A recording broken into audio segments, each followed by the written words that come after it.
Buenas tardes, estimados participantes. Prosiguiendo pues con la sesión quinta de cierre tributario,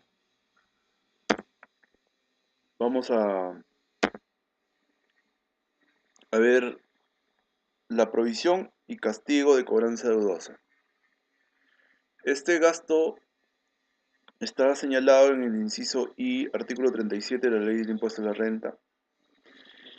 ¿Y qué nos explica? Nos explica que la provisión de cobranza dudosa es aceptado siempre y cuando que cumple una serie de requisitos, ¿no? Estos son los supuestos en los que no se reconoce como deuda de cobranza dudosa. Cuando las deudas contraídas sean entre partes vinculadas, cuando las deudas sean afianzadas por bancos de reserva de propiedad, o cuando las deudas hayan sido objeto de una renovación o prórroga, ¿no? Por ejemplo, yo tengo una deuda o sea, un cliente me debe, ¿no? Pero esa deuda yo lo renové con el cliente. O sea, llegué a un acuerdo, lo prorrogué. Esa, por ejemplo, no lo puedo deducir como gasto, ¿no? Contablemente podré contabilizarlo como una provisión de gasto de cobranza dudosa, pero para fines tributarios no me va a valer, ¿no? De igual forma, yo tengo un cliente que a la vez es una empresa vinculada,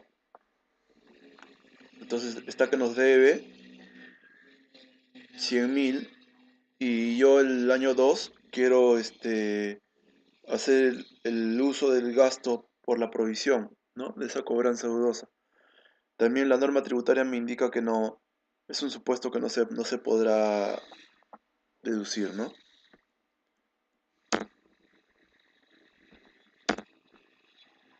¿Cuáles son los requisitos para la deducibilidad de cobranza dudosa? Que el carácter de deuda incobrable o no deberá verificarse en el momento que se efectúa la provisión contable, ¿no?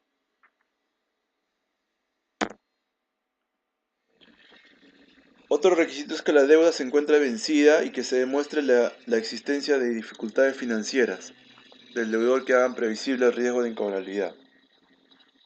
Es decir, que se protesten los documentos, ¿no? Los títulos valores, que se haya iniciado el procedimiento judicial o que hayan transcurrido más de 12 meses de la fecha, ¿no? De vencimiento. Esos son los requisitos que SUNAT establece para que una deuda incobrable sea deducido, ¿no? Sea deducible. Que la provisión al cierre de cada ejercicio figure en el libro de inventarios y balances y en forma discriminada, ¿no? Por comprobante de pago identificándose el deudor, ¿no?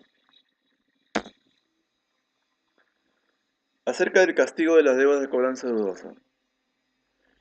El castigo en realidad este, tiene un efecto solamente contable, es decir, no mueve gastos, ¿no?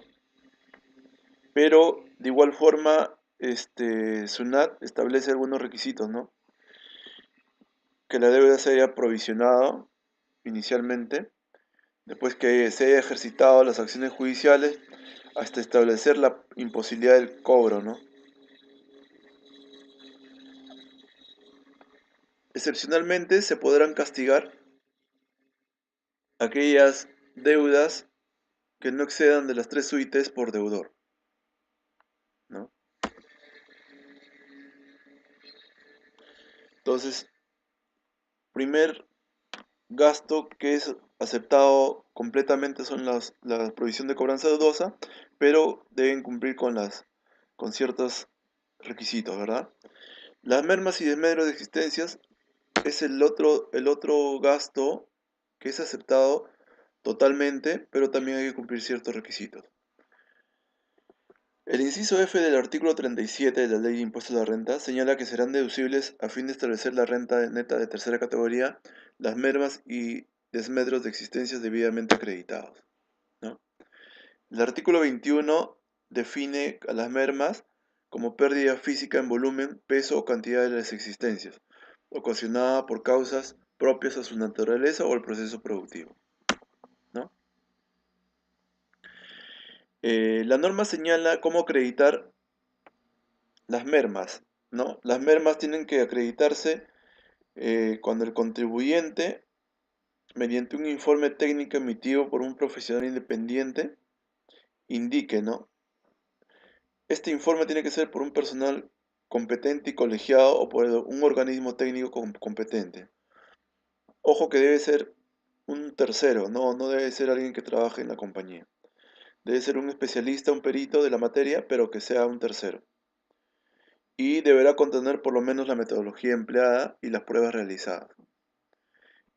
En caso contrario, señores, la provisión por mermas no será deducible. Acá tenemos una resolución del Tribunal Fiscal, la 00536-3 del 2008, del 15 de enero del 2008, ¿no? Dice, informe técnico debe ser elaborado por profesional independiente. Respecto de las mermas, se indica que el análisis del informe presentado se aprecia que no se ha precisado en qué consistió la evaluación realizada, ni indica en forma específica cuáles fueron las condiciones en que ésta fue realizada, advirtiéndose más bien que se sustenta en el primer informe técnico elaborado por el trabajador y no por un profesional independiente, por lo que el reparo por mermas debe mantenerse, ¿no? Como les dije, el informe debe ser realizado por un tercero, ¿no? No por un trabajador.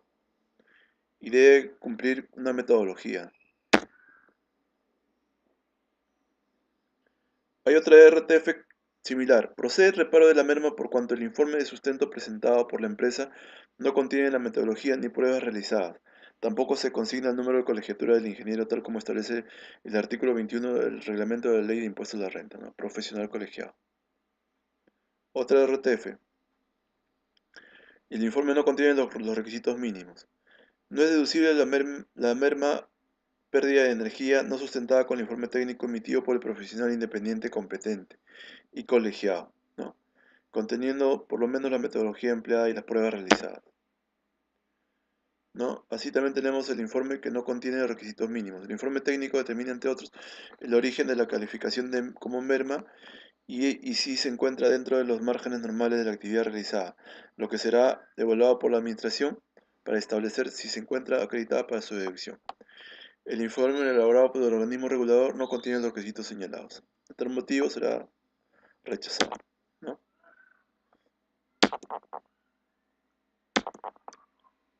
Un ejemplo. Industrias Arequipa S.A. mantiene en el almacén 80 toneladas de concentrado de cobre, ¿no? De dicho producto, eso está valorizado en 1 millón de soles, ¿ya? De dicho producto se pierde el 5% de peso por evaporación. Es decir, 80 toneladas, la merma es, si sacamos el 5%, sería 4.000, 4 kilos, ¿no? 4.000 kilogramos. Entonces, ¿qué valor representa 5% de 1 millón? 50.000, ¿no? El porcentaje de merma está sustentado con el informe técnico emitido por el ingeniero Mauricio Mulder, profesional competente y colegiado y jefe de producción de la empresa. ¿Es deducible la merma cargada de resultados? Definitivamente no, ¿no? Porque es un trabajador de la empresa. Asuntos de importancia relativos a las mermas y sus consecuencias tributarias. La merma de manipuleo, la oportunidad de requerimiento fiscal, la oportunidad de las pruebas técnicas, vigencia o aplicabilidad de la retroactiva, frecuencia del informe técnico, ¿no? Afectación de las mermas al resultado.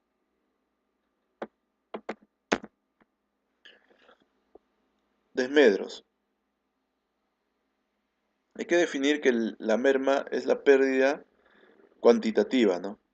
O sea, en cantidad. Y el desmedro es la pérdida cualitativa, en calidad, ¿no? Cuando los bienes se malogran, ¿no?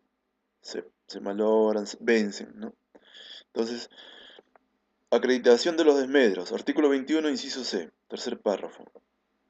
Tratándose de los desmedros de existencias, la SUNAT aceptará como prueba la destrucción de las existencias efectuadas ante notario público o juez de paz, a falta de aquel siempre que se comunique previamente a SUNAT en un plazo no menor de 6 días hábiles, anteriores a la fecha en que se llevará a cabo la destrucción de los referidos bienes, ¿no? Entonces, hay que tener en cuenta esos requisitos, señores, para que el desmedro, perdón, sea aceptado, ¿no? Para que la destrucción de existencia sea aceptada por la Administración Tributaria, la comunicación de destrucción se debe presentar cuando menos un día hábil antes del inicio del cómputo de plazo, ¿no? Y hay que tener en cuenta que son 6 días hábiles. A ver, un caso. Golosinas La Clandestina S.A., importadora de chocolates y otros productos perecibles, tiene en stock mercaderías no vendidas cuya fecha de vencimiento fue el 30 de julio del 2017, procediéndose a su destrucción el 15 de agosto del 2017, con presencia notarial. La comunicación a SUNAT se realiza el 8 de agosto del 2017. ¿Cuál es el tratamiento tributario del gasto?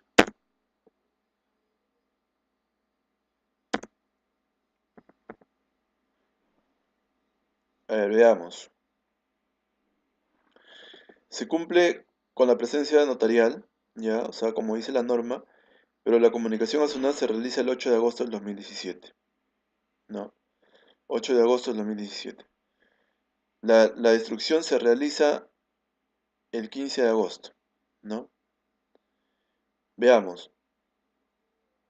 La comunicación a SUNAT se realiza 8 de agosto, 9 de agosto, primer día, 10 de agosto, segundo día, 11 de agosto, 12 de agosto, 13 de agosto, 14 de agosto, 15 de agosto. No será deducible, ¿no?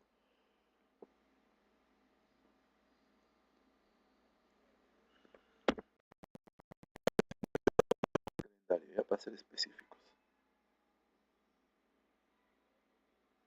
La comunicación se realizó el 8 de agosto del 2017.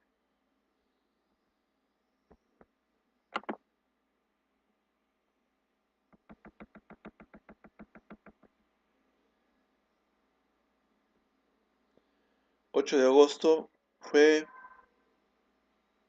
martes?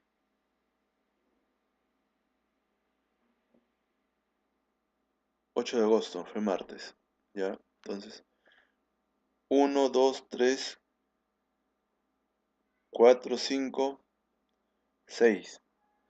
6 días hábiles es 16, ¿no? Entonces, como mínimo, debió destruirse el 17, pues.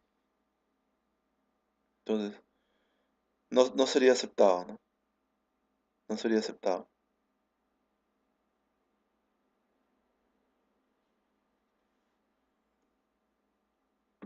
¿Por qué? Porque no cumplió los 6 días hábiles, ¿no? Antes de su destrucción.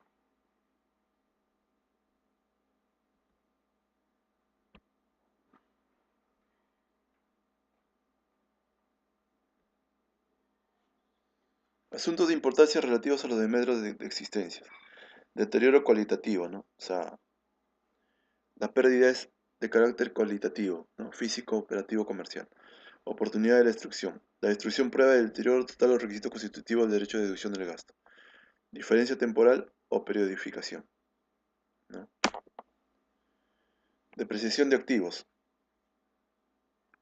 La depreciación de activos es el desgaste o agotamiento de bienes del activo fijo, empleados en la generación de rentas grabadas. Si está parcialmente destinado a la generación de rentas grabadas, ¿no? O sea, la depreciación es aceptado, pero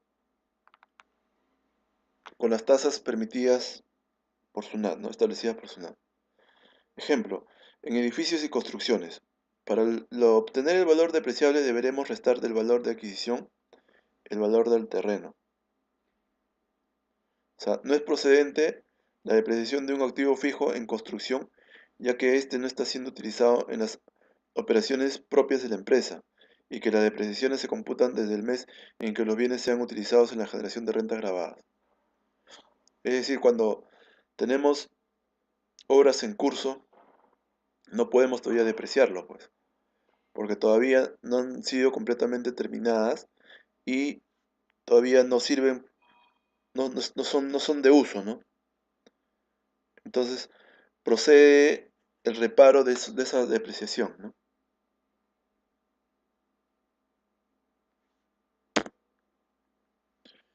Esta es la tabla de depreciación, ¿no?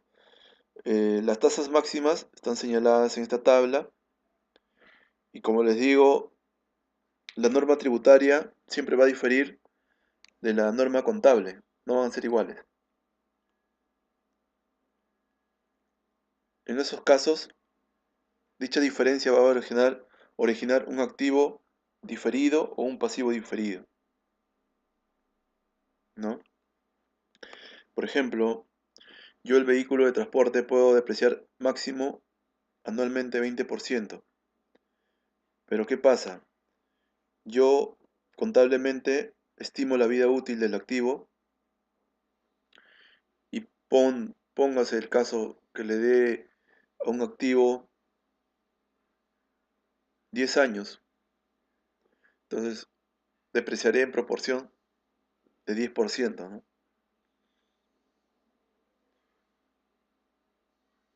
¿Estaré dentro del rango de depreciación admitida por SUNAT? Sí. Pero ¿qué pasa si le doy al mismo activo le doy una duración de vida útil de 3 años o 4 años?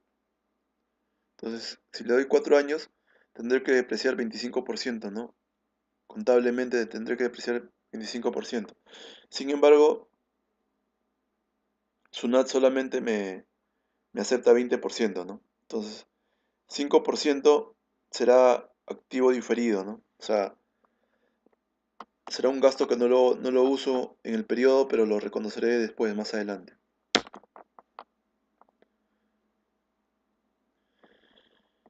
El artículo 22 del Reglamento de la Ley de Impuestos a la Renta señala que en ningún caso se admitirá la rectificación de las depreciaciones contabilizadas en un ejercicio grabable una vez ya cerrado este, sin perjuicio de la facultad del contribuyente de modificar el porcentaje de depreciación aplicable a ejercicios grabables futuros, ¿no? O sea, si yo ya cerré mi depreciación, ya no puedo hacer modificaciones. Sustento de la depreciación. ¿Cómo yo sustento? ¿Se requiere comprobante? ¿Puede ser donado?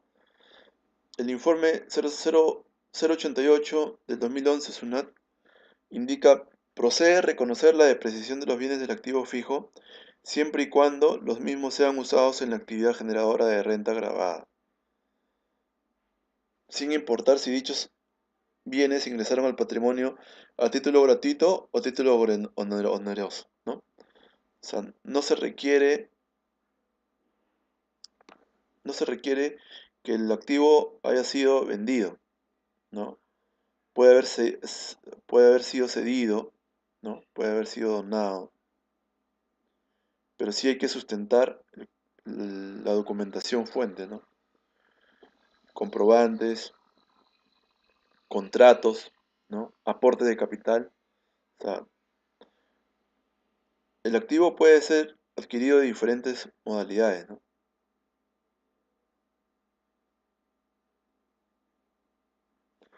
En cuanto a la amortización de intangibles, si es de duración limitada, entonces la amortización no procederá, ¿no?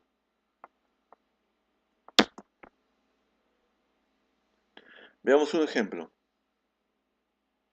La empresa Tecómputo S.A. adquirió una camioneta en 20.000 soles. La depreciación contable del bien es 25% y la tributaria es 20%. Más o menos el casito que les expliqué, ¿no? Acá estamos explicando. Depreciación contable 2013 5.000, depreciación tributaria máximo aceptado 4.000. Diferencia temporal 1.000. 2014 1.000. O sea, los 4 años va a haber una diferencia de 1.000. Y recién en el 2017 podré usar ese gasto tributario, ¿no? Cuando ya contablemente ya se usó el gasto, ¿no? O sea, por eso que yo les digo, siempre van a encontrar diferencias entre lo contable y lo tributario.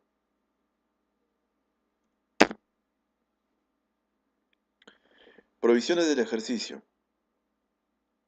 Bienes depreciables, excepto inmuebles obsoletos o fuera de uso. Cuando hay bienes que son del activo fijo y están obsoletos o están fuera de uso, hay que darle de baja, ¿no? Pero para darle de baja hay que cumplir también con algunas condiciones, ¿no? La condición es acreditarlo con un informe técnico dictaminado por un profesional competente y colegiado, ¿no? Ese informe técnico se requiere para que la baja del activo sea aceptado para fines tributarios, ¿no? ¿Dónde se recoge esta norma? En el artículo 43 de la Ley del Impuesto a la Renta y el artículo 22 y inciso I del Reglamento de la Ley del Impuesto a la Renta, ¿no? Respectivamente. Gastos de ejercicios anteriores. Muchas veces se dan estos casos, ¿no? Que el comprobante del gasto, el gerente lo guardó en su agenda, ¿no? Pasa abril, mayo del siguiente año. Oh, me olvidé de darle este comprobante al contador. Agarra y le da. Contador, tome este gasto, ¿no? Corresponde al ejercicio anterior. ¿Qué pasa en esos casos? La norma señala que para efectos del impuesto a la renta, los ingresos obtenidos por la prestación de servicios efectuados por personas jurídicas se imputan al ejercicio gravable en que se devenguen, vale decir, al momento en que se adquiere el derecho de recibirlos, sean percibidos o no, ¿no? Siendo irrelevante la fecha en que los ingresos sean percibidos o el momento en que se emite el comprobante de pago, sustente la operación. Esto lo hemos visto, ¿no? Esto lo hemos visto anteriormente y básicamente habla del devengado, ¿no? Es decir, los gastos de ejercicios anteriores deben reconocerse en el momento que se produjeron, ¿no? Sin interesar el momento en que se efectuó el pago o se emitió el comprobante de pago, ¿no? Entonces, el requisito indispensable es que se hayan anotado, se hayan provisionado en en los libros, ¿no?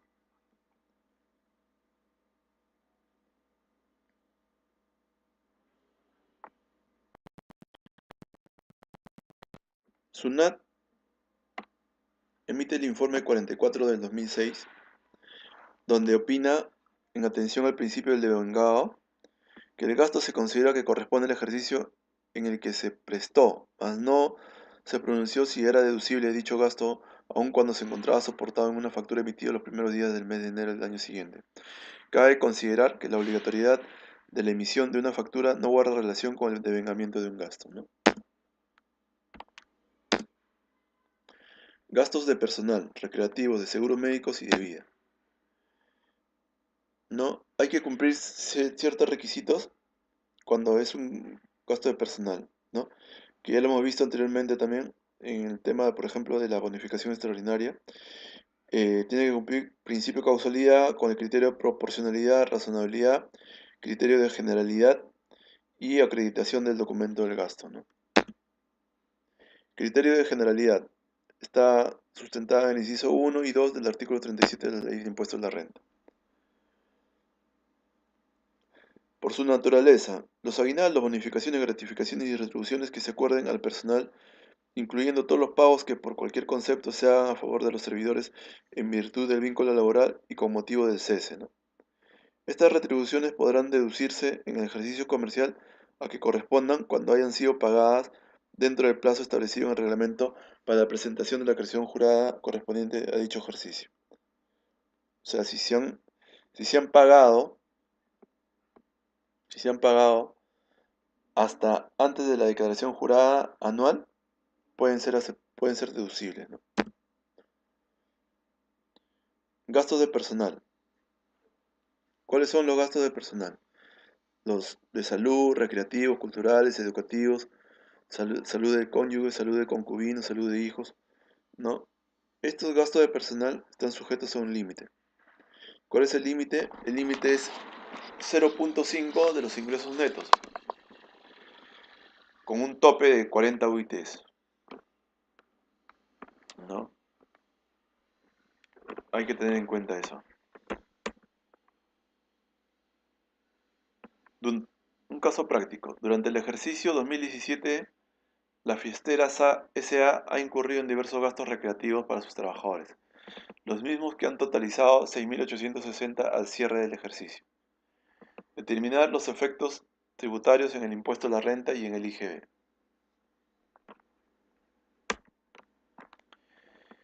Ingresos netos del ejercicio, 1.032.480. Gastos recreativos contabilizados, 6.860. El máximo deducible es 0.5% de los ingresos. O sea, el máximo deducible es 5.162, por lo que en este caso tendremos que desconocer o reparar 1.698, ¿no? Adicionar como exceso de gastos recreativos, ¿no? Porque tenemos un límite, ¿no? Y es el 0.5% de 1.032.480, ¿no?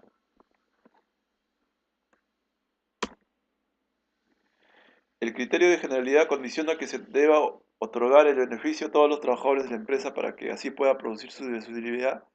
Correcto. El desembolso o egreso que concede la empresa en beneficio del personal, siempre que dicho egreso tenga como destinatario a trabajadores que se encuentren en condiciones similares o comunes. Eso se trata de la generalidad. Hay una RTF, la 02-230-2 del 2003. Dicha característica debe evaluarse considerando situaciones comunes del personal, lo que no se relaciona necesariamente con comprender a la totalidad de trabajadores de la empresa, ¿no? O sea, el criterio de generalidad no es que se dé a todos los trabajadores, ¿no? Se tiene que dar a los trabajadores que cumplan la jerarquía, cumplan condiciones similares, ¿no? No es que se den a todos por igual. Estos son los parámetros a observar: jerarquía, nivel, antigüedad, rendimiento, área y zona geográfica, ¿no? Ejemplo, gastos de capacitación. La empresa minera Cultur inscribe al gerente financiero en un MBA que cuesta 50.000 soles. Sería deducible solo en la medida que cumpla con los principios de normalidad, razonabilidad y generalidad. Solo hasta el monto que no supere el 5% del total de los gastos deducidos en el ejercicio. Cultur debe presentar su programa de capacitación, ¿no? Al Ministerio de Trabajo y Ley de Promoción de Inversión en Capital Humano. O sea, si cumple todas estas consideraciones, será deducible, ¿no? Hasta el 2012. A partir del 2013 será deducible en la medida que responda a una necesidad concreta, ¿no? O sea, ya a partir del 2013 ya no te piden tantas cosas. Solamente te dicen que corresponde a una necesidad concreta, o sea, invertir en la capacitación va a conllevar a generar a la empresa que mantenga el mantenimiento de la fuente y que genere mayor riqueza. Si es así, será deducible, ¿no? Hay una RTF 2008. ¿Qué opinan ustedes con el pago de colegiatura de un personal, de un trabajador? ¿Será deducible o no?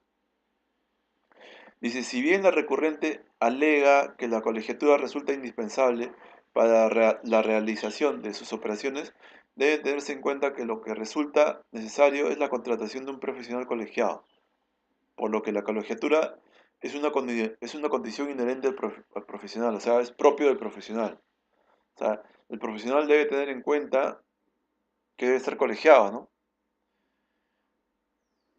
Siendo que lo contrario haría que no se cumpliese con el perfil necesario para realizar el servicio. En este orden de ideas corresponde al profesional asumir ese gasto, ¿no? El profesional tenía que haber asumido su colegiatura. Al no existir causalidad en dicho gasto y la renta generada, en este caso, se asume que estamos en un acto de liberalidad. O sea, el trabajador debió pagar su colegiatura, no la empresa, ¿no? Entonces, al hacer un acto de liberalidad, se va a adicionar, se va a reparar el gasto, se va a rechazar. Gastos de planilla y de movilidad. Los gastos de planilla y movilidad deben ser sustentados por el desempeño de las funciones, ¿no? y no constituyan una ventaja patrimonial. Si es así, los gastos de movilidad podrán ser aceptados siempre y cuando que se emitan comprobantes de pago o se realicen planillas de movilidad. Las planillas de movilidad deben cumplir ciertos requisitos que están establecidos en el inciso B del artículo 21, el numeral 4 del inciso B del artículo 21 del reglamento de la ley de impuestos a la renta. Y esta planilla de movilidad debe tener un límite diario que es el 4% de la remuneración mínima vital por cada trabajador, ¿no? En este caso no se requiere comprobante de pago, pero sí la plantilla de movilidad, ¿no? Con ese límite. Ejemplo, la empresa Servicios X y Z SAC ha registrado gastos por concepto de movilidad de sus trabajadores la suma de 360 correspondiente al mes de junio, sustentando únicamente con la planilla de gastos de movilidad, o sea, no hay comprobantes de pago, ¿no? Solamente la planilla de movilidad, llevada de acuerdo a la forma que señala el reglamento de la ley. A continuación se presenta el resumen de gastos por concepto de movilidad, ¿no? Y límite máximo por día.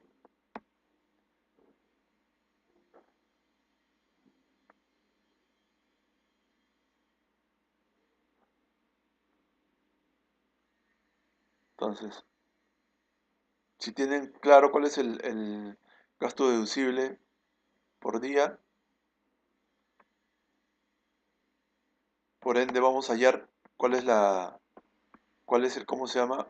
El exceso, pues, ¿no? El exceso no será deducible, ¿no? 125 no será deducible, ¿no? Si se dan cuenta, importe, por ejemplo, de María Pilar son 70, límite máximo 34, el exceso sería no deducible, ¿no? 36. Ana María Oliver igual, el exceso sería 24, no deducible, ¿no? Pero ¿qué pasa a partir de Joaquín? A partir de Joaquín, el importe es menor al límite, ¿no? Entonces, en esos casos sería deducible todo, no hay rechazo. Entonces, solamente viendo en el ejercicio, 125 soles sería gasto rechazado, ¿no? Gasto de representación. Los gastos de representación también son sujetos al límite. El límite aceptable para efectos de utilizar el crédito fiscal solo podrá aplicarse, dice, un máximo de 0.5% de los ingresos netos con un límite máximo de 40 UITs, ¿no? Hay que tener en cuenta eso. Los gastos de representación son sujetos al límite también. Entonces, con eso damos por finalizado el tema 5, señores, la unidad 5,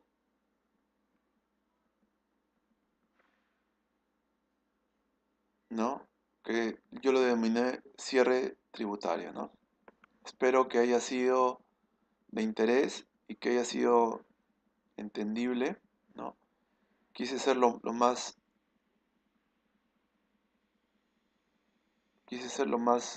resumido posible y he tenido, pues, ¿no? En bien casos prácticos, ¿no? Gracias, señor.